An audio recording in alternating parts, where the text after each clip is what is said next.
اور پاکستان کے پیروں کا کیا حال ہے؟ ایک پیر صاحب آیا نا مرید کے گھر،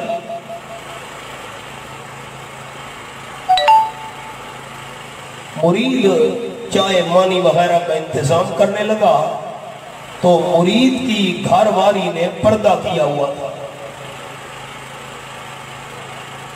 پیر صاحب نے کہا مرید کی گھر والی کو، بھئی تو نے جو پردہ کیا ہوا ہے، قیامت کے دن میں تمہاری سفارش کر کے تمہیں جنت لے جاؤں گا، جب میں نے تیرا منہ ہی نہیں دیکھا، تیرا چہرہ ہی نہیں دیکھا، میں تجھے پہچانوں گا کیسے، جنت میں کیسے لے جاؤں گا؟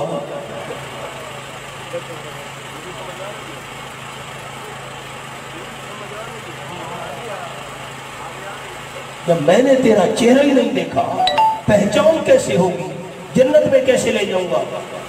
گھر والی بیچاری وہ سادی مائی تھی، اس نے منہ سے پردہ ہٹا دیا۔ مرید گھر میں آیا، اس نے گھر والی کو کہا بھئی تو نے منہ سے پردہ کیوں ہٹایا؟ اس نے کہا پیر صاحب قیامت کے دن ہماری سفارش کرے گا، جنت میں لے جائے گا ہمیں پکڑ کر، اگر اس نے میرا چہرہ نہیں دیکھا، منہ نہیں دیکھا، پہچان کیسے کرے گا؟ مرید نے کہا ٹھیک ہے۔ مرید سمجھدار تھا، چریو نہیں تھا۔ چریو کہتے ہو، چریو، مرید چریو نہیں تھا۔ اس نے خیر حضرت کو مانی کھلائی، چائے شائے۔ جب پیر صاحب روانہ ہونے لگا تو مرید نے چھرا اٹھایا، کرچ پیر صاحب کا کان کاٹ دیا۔ کان مرید کے ہاتھ میں آ گیا، سورے پیر کے سفید کپڑے خون سے تر ہو گئے۔ پیر نے کہا بے وقوف یہ کیا کیا، میرا کان کاٹ دیا۔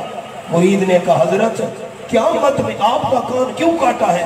قیامت میں بہت زیادہ پیر ہوں گے، مجھے کیسے پہچان ہوگی میرا پیر کون سا ہے؟ میرا پیر کون سا ہوگا؟ کان کٹا۔ ایسے مرید سمجھدار بن جاؤ تو جھگڑا ختم ہے۔